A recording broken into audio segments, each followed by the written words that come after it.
രാജ്യത്തെ നടുക്കിയ പഹൽഗാം ഭീകരാക്രമണത്തിന് പിന്നാലെ ഇന്ത്യ തിരിച്ചടിച്ചു തുടങ്ങി. ജമ്മു കാശ്മീരിലെ ബന്ദിപ്പോറയിൽ ലഷ്കർ ഇ തൈബ കമാൻഡർ കൊല്ലപ്പെട്ടു. സുരക്ഷാസേനയും ഭീകരവാദികളും തമ്മിലുണ്ടായ ഏറ്റുമുട്ടലിലാണ് അൽത്താഫ് ലല്ലി കൊല്ലപ്പെട്ടത്. കുൽനാർ ബാസിപ്പോര മേഖലയിൽ ഭീകരവാദികൾ ഒളിച്ചിരിപ്പുണ്ടെന്ന വിവരം ലഭിച്ചതിനെ തുടർന്നാണ് സൈന്യം പരിശോധന നടത്തിയത്. പരിശോധനയ്ക്കിടെ ഭീകരർ സൈന്യത്തിന് നേരെ വെടിയുതിർത്തു. തുടർന്ന് സൈന്യം തിരിച്ചടിച്ചു. ഏറ്റുമുട്ടലിലാണ് ലഷ്കർ കമാൻഡർ കൊല്ലപ്പെട്ടത്. ജമ്മു കാശ്മീരിലെ നിയന്ത്രണ രേഖയിലും വെടിവയ്പുണ്ടായി.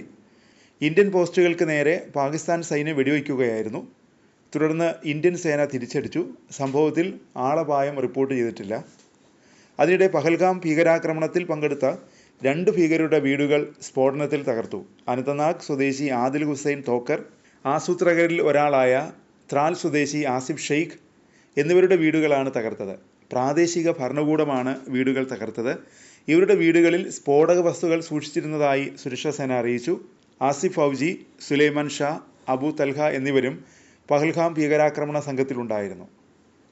ആദിൽ ഹുസൈൻ തോക്കർ മുമ്പ് അധ്യാപകനായിരുന്നു. ബിജ്ബെഹാര ഗുരി സ്വദേശിയാണ്.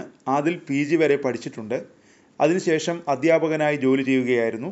കർഷക കുടുംബാംഗമാണ് ആദിൽ. ആദിലിന് 2 സഹോദരന്മാരുണ്ട്.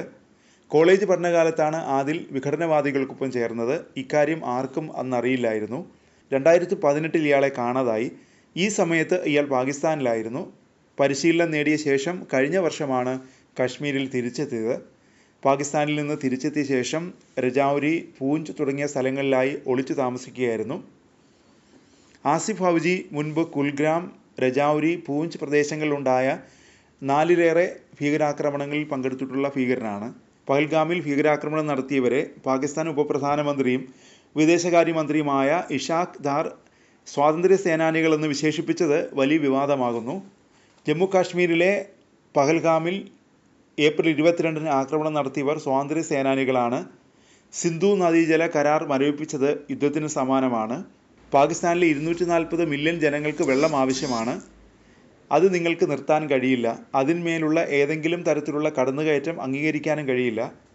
ഇങ്ങനെയാണ് ഇഷാഖ് ദാർ പറഞ്ഞത്. സിന്ധു നദീജല കരാർ മരവിപ്പിച്ചത് യുദ്ധത്തിന് സമാനമാണെന്നാണ് പാകിസ്ഥാൻ സർക്കാർ നേരത്തെയും വ്യക്തമാക്കിയത്. കരാർ അനുസരിച്ച് പാകിസ്ഥാൻ ലഭിക്കേണ്ട ജലം തടയുകയോ വഴിതിരിച്ചു വിടുകയോ ചെയ്യുന്നത് യുദ്ധപ്രവർത്തനമായി കാണുമെന്നായിരുന്നു പാകിസ്ഥാൻ പ്രഖ്യാപിച്ചത്. പ്രധാനമന്ത്രി ഷഹബാസ് ഷെരീഫിൻ്റെ നേതൃത്വത്തിൽ നടന്ന ദേശീയ സുരക്ഷാ സമിതി യോഗത്തിന് പിന്നാലെയായിരുന്നു പാകിസ്ഥാൻ്റെ പ്രകോപനപരമായ പ്രസ്താവന.